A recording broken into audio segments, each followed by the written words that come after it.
was your November? Looks quite busy out there. ԲrɪᴛSoɪrᴜ face south. London Heathrow, Europe's biggest and busiest airport, transporting more than 74 million passengers every year. Just your passport, please. You got your boarding cards in your hand, ladies? This is so big, this is so complex, it's gatwick on steroids.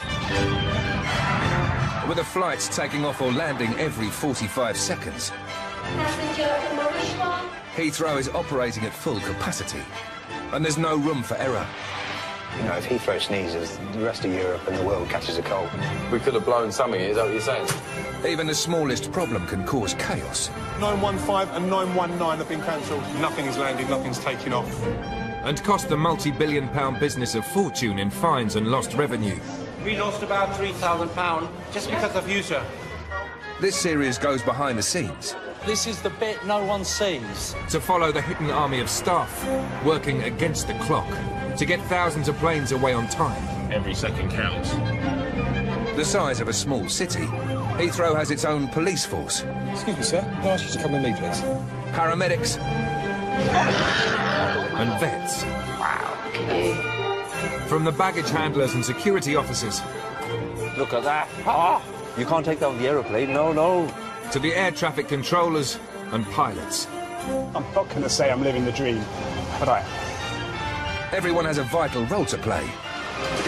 All good, clean food. In keeping Britain's most famous airport flying. It's in the hands of God, really.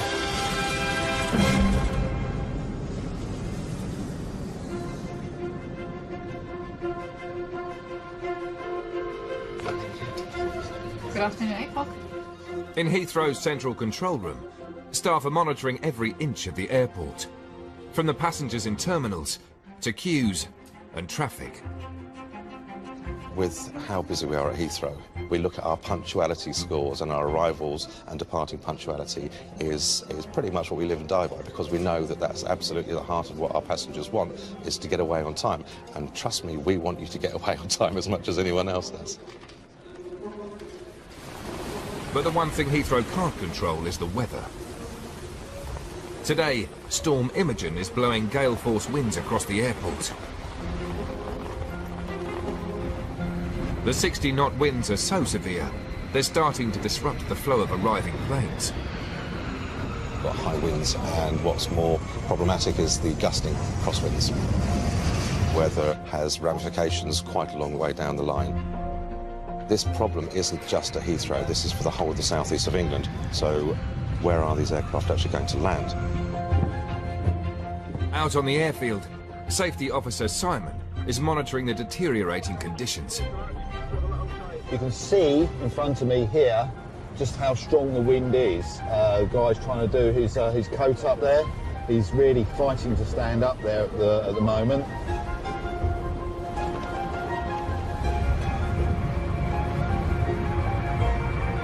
So normally at Heathrow we'll be landing around about 45 planes per hour. Due to the strong wind today, we have got some air traffic delays, meaning that we are landing 32 per hour. Inside the cabin, it will probably be a little bit bumpy. The pilot would have explained that it's not going to be a smooth landing, but I would visualise it as just a scary fairground ride. You may feel a little bit of jolt in your stomach. Very well done by that pilot there. Whilst Simon battles the weather outside, inside Terminal 4, Sunita, a passenger experience manager, is dealing with the knock-on effects of the storm. Passengers only, please. Passengers only. Passengers only, please. Make sure you've got your boarding cards in your hand, ladies. Just here, sir and madam. On days like today, it's inevitable that we're going to have cancelled flights. We have no control over what the weather is, so it's really up to the gods at the end of the day. It's all hands on deck. I just need to get downstairs to arrivals, see what's going on.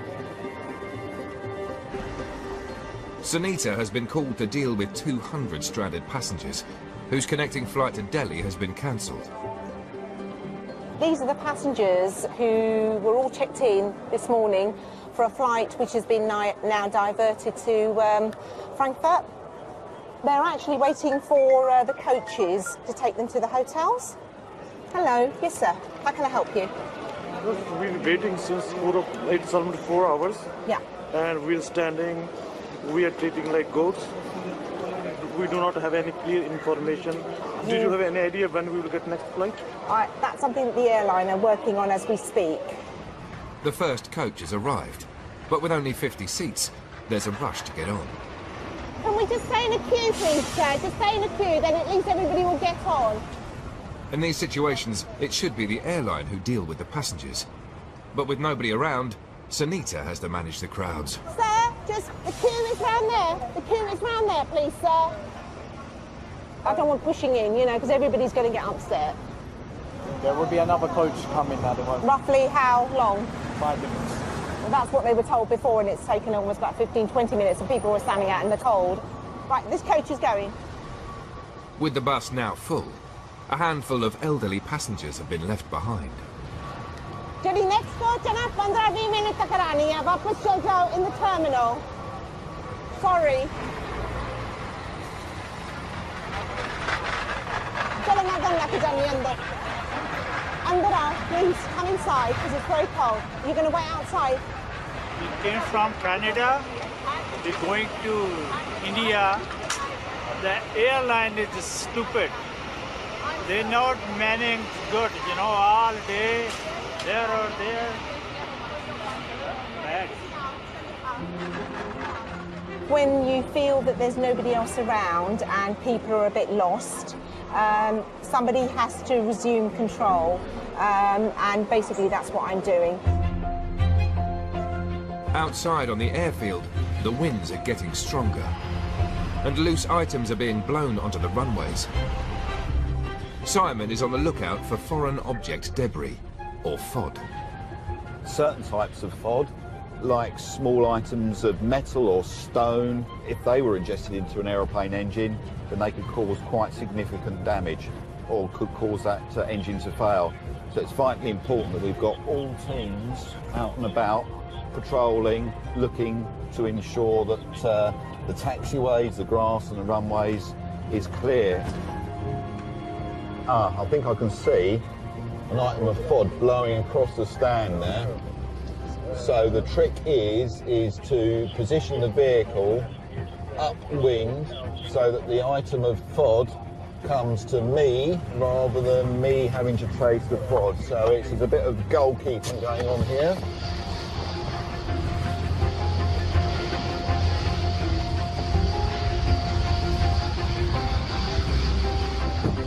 So this is a pillowcase. It's obviously come out of the aeroplane. The size of it would indicate to a pilot that there is something significant on the taxiway. Last year, 2,400 minutes of delay at Heathrow were attributed to FOD. We have another item of FOD that's just about to blow behind that departing aircraft there. Missed it. Wind's too strong at the moment. I'll have to reposition myself over there. That item of FOD's just about to blow towards the landing runway. And yes, the fence has caught it for me. It's done a job. So I'll still take it away because it may bounce over. And as you can see, the actual landing runway is just a few yards beyond this fence.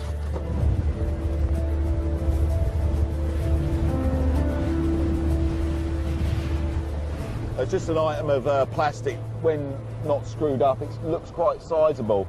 That on a landing runway would be a visual deterrent for a plane. He wouldn't know exactly what that is, so therefore he could actually start. Operations will be slowed, and our job is to ensure that we run the airfield smoothly and efficiently and safely.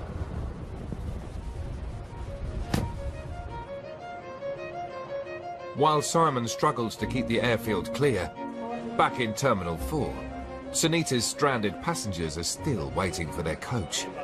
Bari sari jandi. Koi na bus nahi jandi. Blanket chahiye? Blanket. Pani chahiye? Main pani la ke aani. I'm just trying to look after the passengers' well-being. Nobody's here actually looking after them.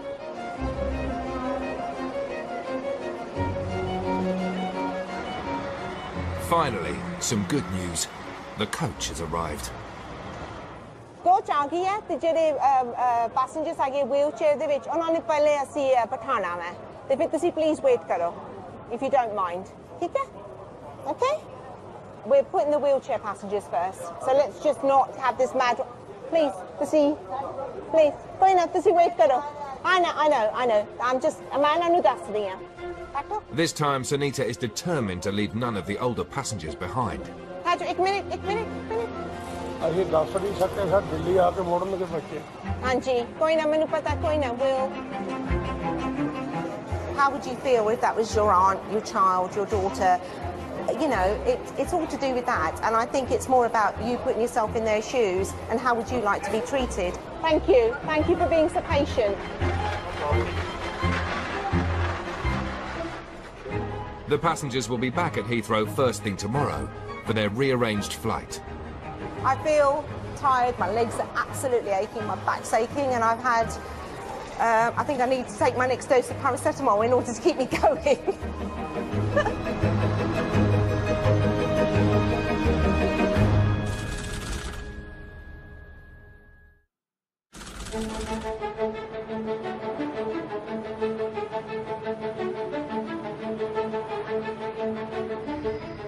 At Heathrow, airlines live or die by their turnaround time, the speed at which they're able to get an arriving plane ready to depart again.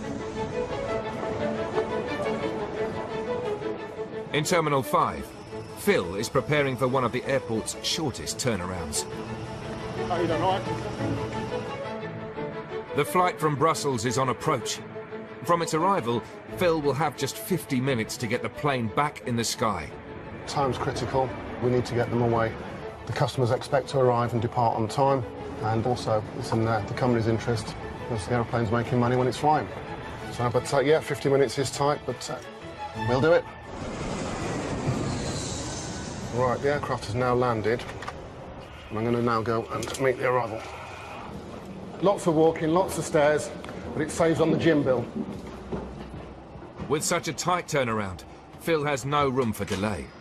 He needs the arriving passengers off as quickly as possible. The brakes are on.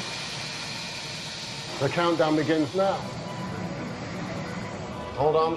Here we go. As Phil manoeuvres the air bridge into position, the fuelers and baggage handlers get to work under wing.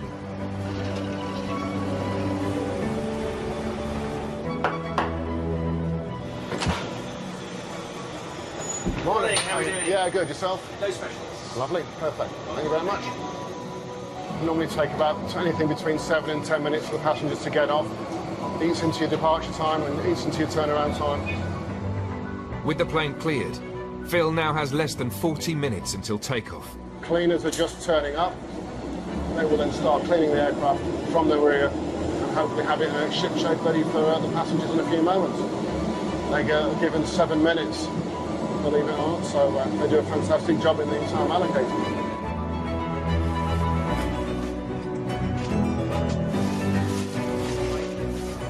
Oh, catering. We have catering. So we'll take the old catering off and put the new catering on for the new flight ready.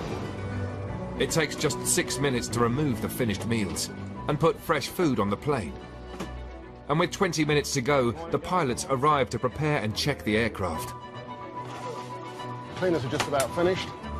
Okay, looks good. It's all clean.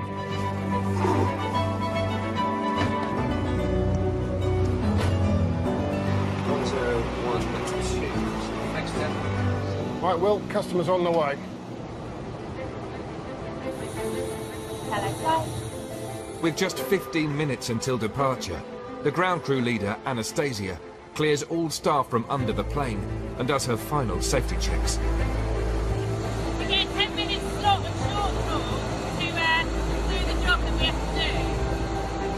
Hello, just to let you know, ground checks are complete and we're ready to go. Now it's down to air traffic control to give the final clearance to push back. to bb39, good afternoon. After the outbound company 319, push and start approved, face west. Right, please.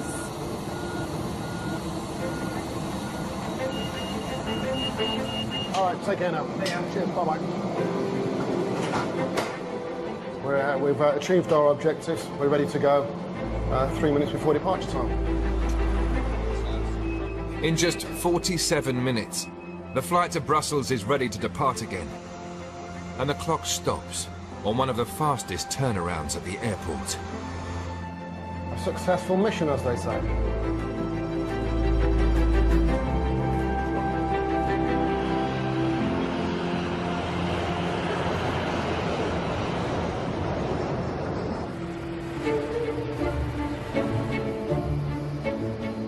It's not just people and bags that need to be offloaded from arriving planes.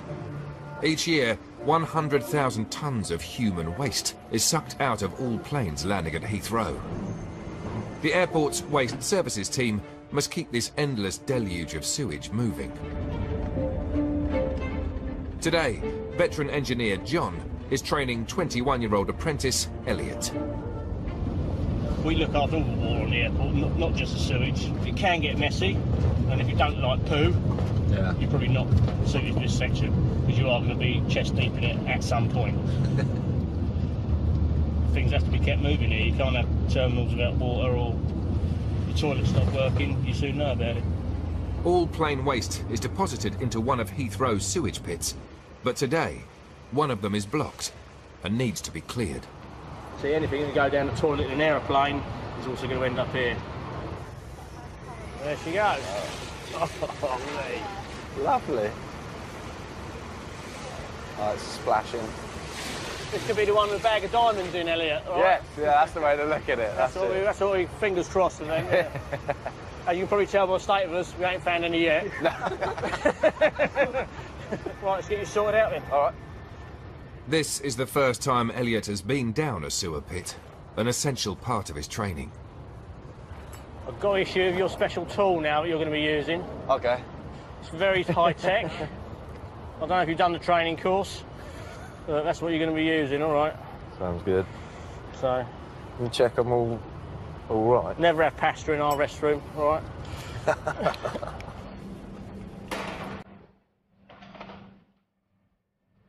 John switches on the gas monitor, which will warn them of any potentially dangerous gas build-up underground. Right, so now we are underneath the vehicle bays, okay? Yep. So basically what happens is they dump just over there, the liquid comes down. This is the traps, not very big as you can see, and inside there is a metal basket, okay? Yeah, I don't think anyone who flushes the toilet on a plane has the first idea. I mean, some people think it literally drops out the bottom of the plane, don't they? But it's certainly not a part any passengers ever see, or are likely to see. That's it. Oh, treasure, look at that. Yeah, smells horrible. Not nice. Smells like toxic. The pit has almost completely blocked, and Elliot needs to clear it to prevent damage to the machinery. Nice and easy, lift her out. Lovely big coin. 50 somethings. There you go. Yeah. Australian. Australian, is it? There you go. 50. But they do say where there's muck, there's brass. Right, yeah, so get your super scooper. If you don't clean them out, anything that comes off the aircraft or goes into the pit, they'll just block it up. Yeah. You get a lot of mobile phones. Some of the chaps have found bullets before in some of the other ones. Of course, you do get drugs. Drug mules on the plane will panic when they land. And just give that a scrape out underneath, actually, Elliot. Yeah. That's not quite... And instead of actually taking them through customs, they'll chuck them down the toilet on the plane. They'll end up down there. It's doing really well, really well. I'm absolutely hating it, if I'm honest. I didn't think I had much of a weak stomach, but apparently I do. Oh, I don't even want to think about food right now.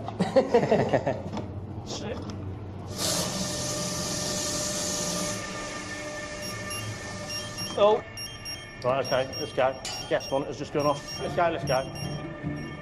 The alarm on Elliot's gas monitor sounds. Okay, coming out. Go. They immediately evacuate, much to the relief of Elliot.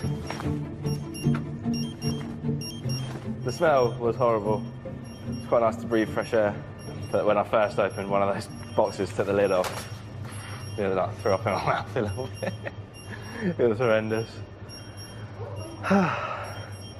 Yeah, sort of glad it's done. Back to base for tea and medals. Yeah. Starving now. I'm not. With the pit cleared, it can now start processing aircraft waste again. And Elliot is one step closer to being a fully fledged Heathrow engineer. I'm glad I didn't have breakfast, because that would have definitely come up.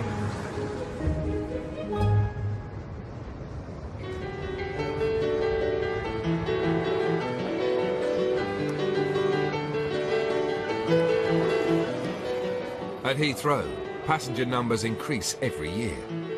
This month alone, 2.5 million people will come through arrivals.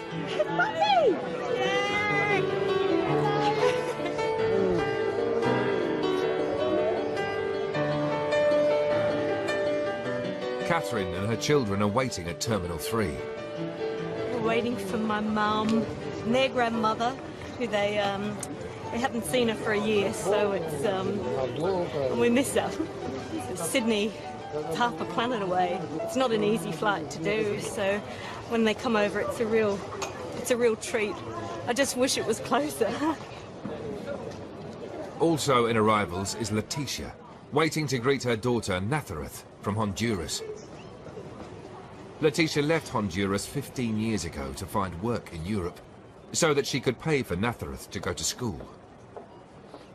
She's been sending every spare penny home, and hasn't seen her daughter for 6 years. Yo decidí salir de Honduras porque la situación era muy difícil y tenía dos opciones, o seguir allá, pero no tenía una oportunidad para poderle dar un mejor futuro a mi hija, o venirme y sacrificar ese amor que realmente es muy duro y muy difícil.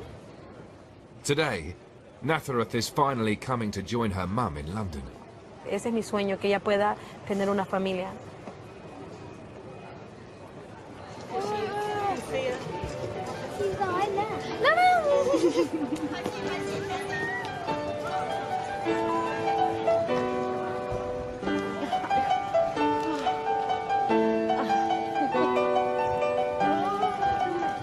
Can't believe I'm 44 and you still need your mum just as much as you always did. You always need your daughters.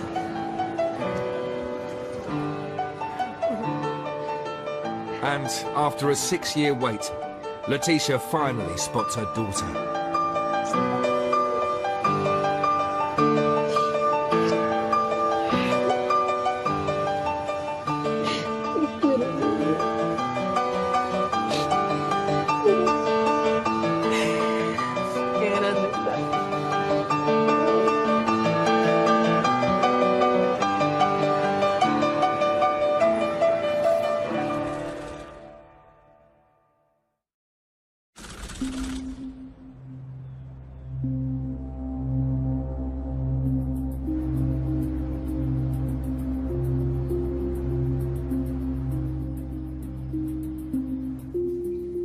It's 3 a.m. at Heathrow, and air traffic controller Gavin is beginning his shift. Hello, right, I'll take GMC 3 in the pit then, all right? So I'll do the subscription for 3 in the pit, and then 1 and 2. 0.85 start, please, Pete. It's amazing, the views you get up here, and just being up here and looking out and seeing all the lights. It's peaceful.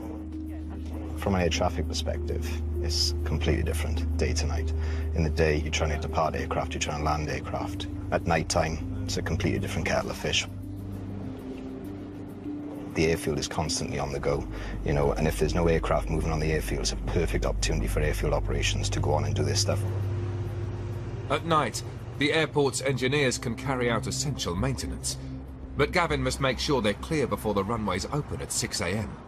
Checker, Roger. They've just given us 9 right, literally this very second. Back now, yeah? Yes, sir. It's up. There's so many things that airfield operations have to get on with, and they can't do it in the daytime. Because for us to close a taxiway in the daytime, when we've got so many aircraft trying to route through there, is an absolute nightmare.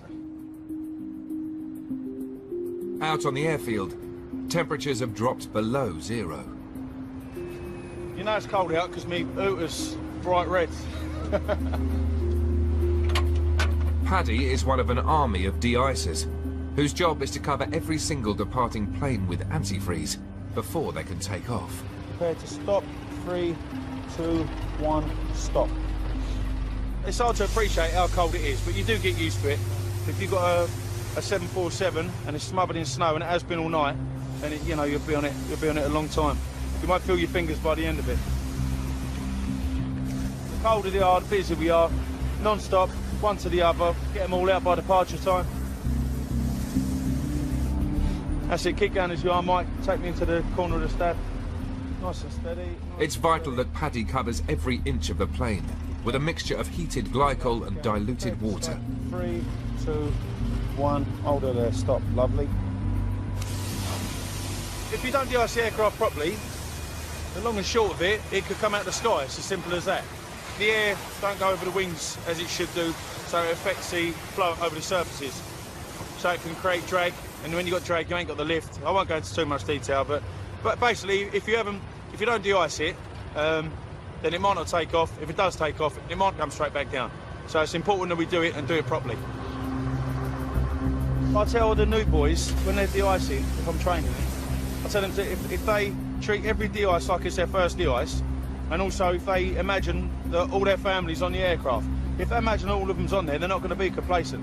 They're going to do it properly and understand the importance of it.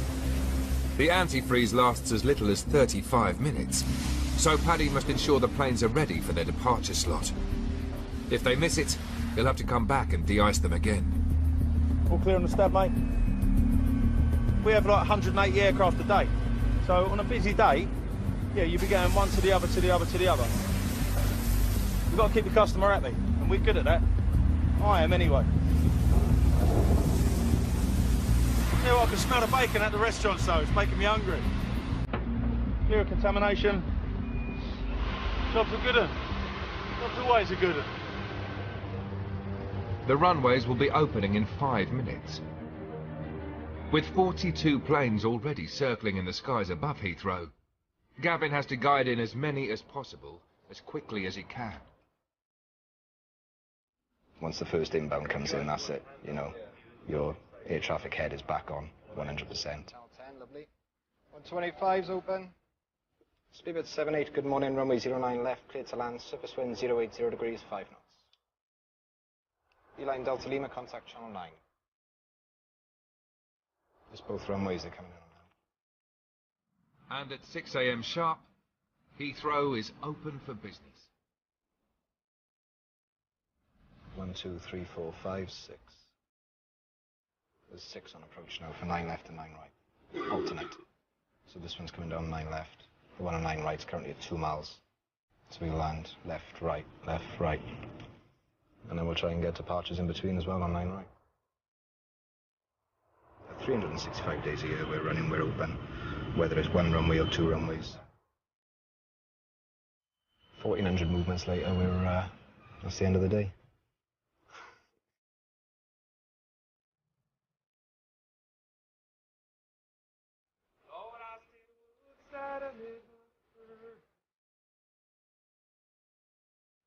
As Heathrow wakes up, inside Terminal 2, passenger experience manager Sue is getting ready for a busy day ahead. Morning. Come down, my love. I've been at the airport for 22 years. It's really busy, always something happening, and I probably wouldn't work anywhere else.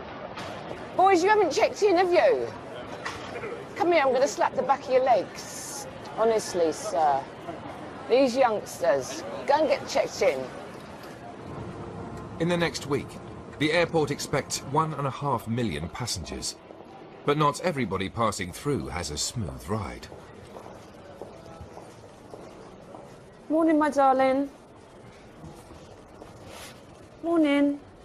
Hello, my love. How are you? Hello. Now, I'm a bit concerned because I saw you here yesterday. Yeah. And you're here again today. So you're trying to get home? I need a ticket before. Right. And you haven't got a ticket? Yeah, I got a ticket for 15. Okay. So have we been upstairs to see whether they'll change it for you? They tried to change it. And it's not going because it was a cheap price. How much do they need to change the ticket? And how long have you been here? 1 week. That's not good now, is it? And you've got no family, no brothers, no sisters that can pay the charge? I don't have that anymore. Can I see your ticket and let me see whether I can do anything for you? It's Maria. Bettina Maria. That's a lovely name, isn't it? Bettina. Bettina is visiting from Germany. She says that her London accommodation fell through, so she is planning to live in the terminal for 2 weeks until her flight home. Okay, and they can't change it because they won't change it and because of the charge. Is that correct? Right, okay. Let me just go upstairs and see if I can get anything done about this, and I'll come back down. Okay, I'm going to take this with me because I need it. I'm Sue. Sue? Sue, yes. Okay. All right, my darling. I'll see you. I'll be back, all right? You just relax. Thank you. Thank you. Something's not right, and I haven't put my finger on it yet. I'm a little bit concerned. Her face is swollen. She'll probably end up getting more confused, dehydrated, then it'll be a hospital job. Unless Sue can help, Bettina will be stuck at Heathrow for the next 14 days. Oh, good morning. I'm so sorry to trouble you. This lady, she flew in, I think, as you probably know, on the 22nd. She has been sleeping rough on the floor since she's arrived. She's a single elderly woman, and that is it. She doesn't have any other means, and that means she'll be sleeping on the floor. The ticket is non-changeable, and so the airline is not obliged to do anything. But Sue is determined to get Bettina home. Is there nothing that you can do? You can't override that? Thank you. Bye-bye, bye-bye. So they want an email to ask me to actually ask the question whether they can. She can override it, but obviously they don't like to because it's a cost to them. I'm a little bit sad about London because I wanted to stay here. I wanted to go to the Hyde Park to walk, and because I saw it in the computer in my travel agency that the hotel is nearby or in front of the Hyde Park. I go back to Düsseldorf and try to get my money back. You see me trying to write one of these great big fingers and these little phones. It takes me forever. Right, send. Have I sent it? Send. Oh, it's gone. Oh, God, it's gone. It's gone. I'm a bit perturbed to say that she's been here 5 days and nothing's been done. She's sort of one of these people that slip under the net. While Sue does her best to help Bettina, over in Terminal 3, the crowds are starting to arrive. Morning! Trolley assistant Angela must ensure that every one of today's 30,000 passengers has access to some wheels. I love it when it gets busy, because when it's busy, it's rush, rush, rush all over, and the time just goes like that, really quickly. You've got to do a bit of swerving here. It's like a moving snake. Hello, Sue, how are you doing? If you were to clock the mileage up, it's about 9 miles that you'll do in a shift. All of these people have got trolleys, and as soon as they start piling up, people can't even get in to check in. They will get annoyed if they haven't got a trolley. Oh my God, what am I going to do? I can't find a trolley. Mind your backs now, please. Look, all going away, and they're all family people. You know they're visiting family. That's so lovely. Airport is about reuniting families, isn't it? Because how else are they going to see each other if they're miles and miles away? Whew. They may not see us, but we're here, busying away. I mean, the whole airport would come to a standstill if we wasn't doing this. It never stops. Shut the door and send it to arrivals.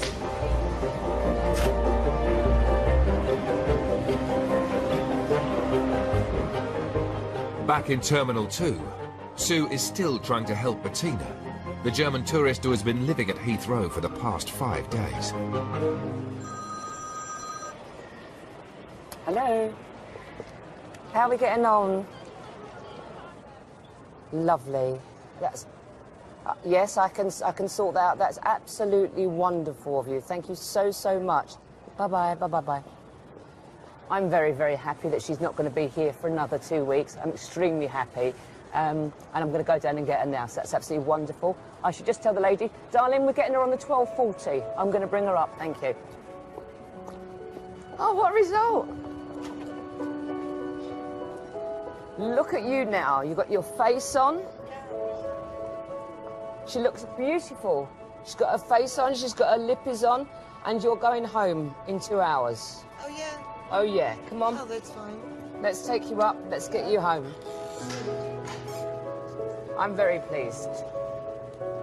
You got any more liquids in your bag? Thanks to Sue, Bettina should be home by dinner time. Right, here we go. Been lovely meeting you. Well done. Take care now. Take care. Thank you. I do the best I can when I can, and then move on, because you have to, because you would take it home with you.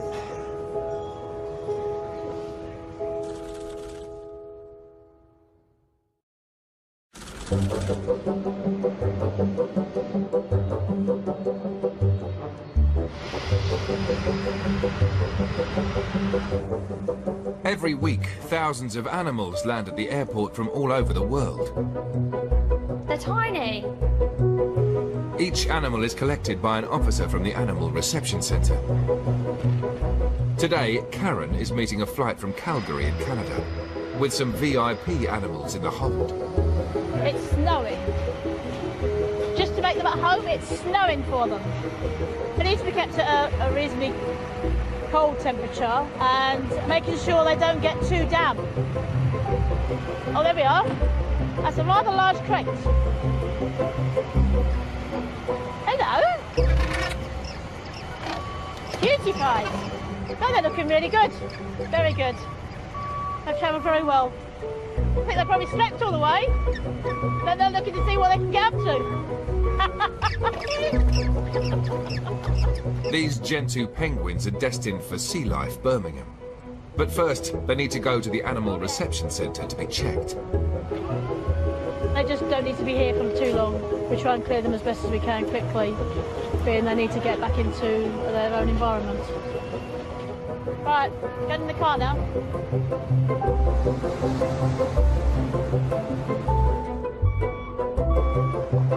Okay. Hi, cutie bums. They're lovely. Quite chilled. Until we take the lid off, maybe. Every animal that passes through must comply with strict importation rules. Karen's team need to read the microchips off every penguin. All the birds have chips on them. This record of all the animals coming through. Like dogs and cats are chipped. Large birds are chipped. But the jet-lagged Canadians aren't very keen on having their bellies scanned.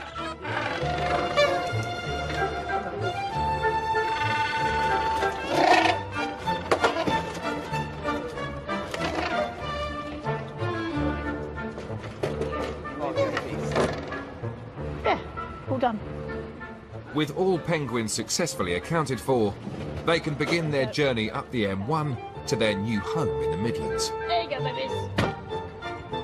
Okay, definitely a cup of tea.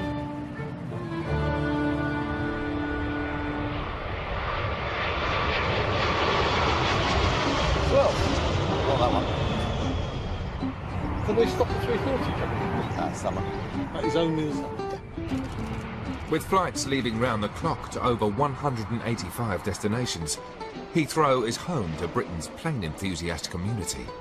Heathrow is on the priority list. You know, it's either number 1 or 2 of what to do at the weekend, and then the other things, you know, we fit in around it. Graham and Sandra have been coming to this car park on the perimeter of Heathrow for the last 44 years. My wife is the one that suggests that we come to Heathrow. It's probably not my first choice of what to do on a Sunday. But I always enjoy it up here. Ever since we've been married, I never get tired of it. I just love it, you know. Just dream where I could be going. There's one coming. Just Emirates 380 is just going up over there. I do like jumbo jets, but the new big 380s, I love watching those. The bigger the plane, the better I like it, actually. It just gives me personally a buzz. If I'm feeling a bit down and I come up here, I just feel all, you know, although we may not have even booked a holiday, it just makes me feel where we could go. It just brightens you up on a dull day. There are more than 30 plane spotters visiting today, but Sandra is unique. Yeah. I'll just keep quiet. I feel so sorry for you. Yeah, I'll just keep quiet. Along, yes. I think he does secretly like it. But I shall always be interested, no matter what. So. Yeah. We will always be found here.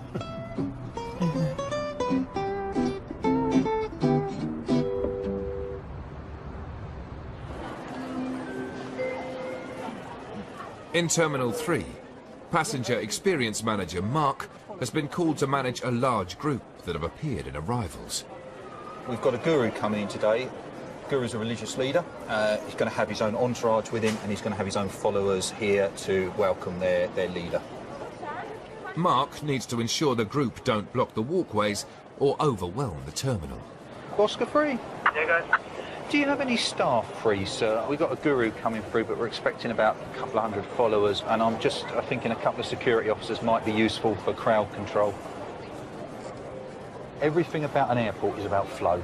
So there's about 20,000 people or so coming through here today. I have to maintain that flow. And now, if we've got a large group of followers here, they could potentially impact the flow, so we have to manage that.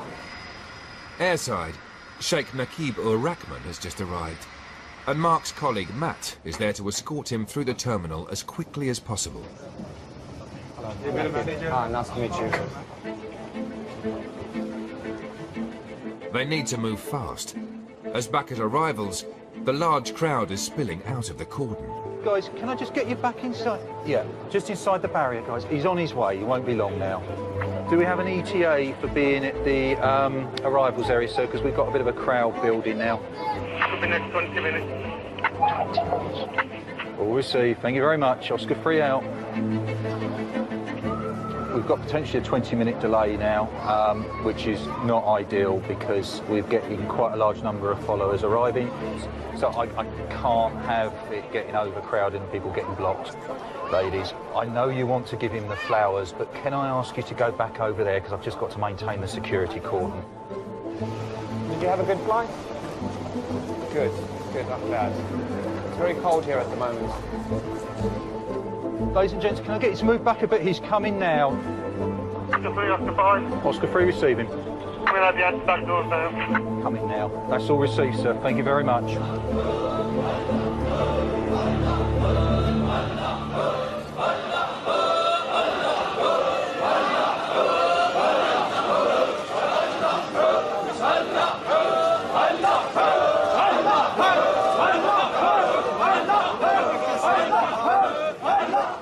The Sheikh, who practices an aspect of Islam called Sufism, stops for some impromptu blessings in the middle of arrivals. We are here and we travel throughout the world to give the message of peace, love and tolerance, which the essence of Islam is. And what did you think of the greeting you got today? Yeah, it's great. You can see smiling faces, greeting each other and just spreading love. As he heads off to start his UK tour, the Sheikh stops to thank Matt and give him a special farewell. I got a kiss on either cheek, and didn't do it to anyone else. And when I asked, apparently that's a good sign. Well, I hope so, at least, anyway. What more could you ask for a day at Heathrow? But there's no let-up for Matt and the rest of Heathrow's hidden army of workers. As evening draws near, thousands more passengers are turning up and preparing to fly through Britain's busiest airport.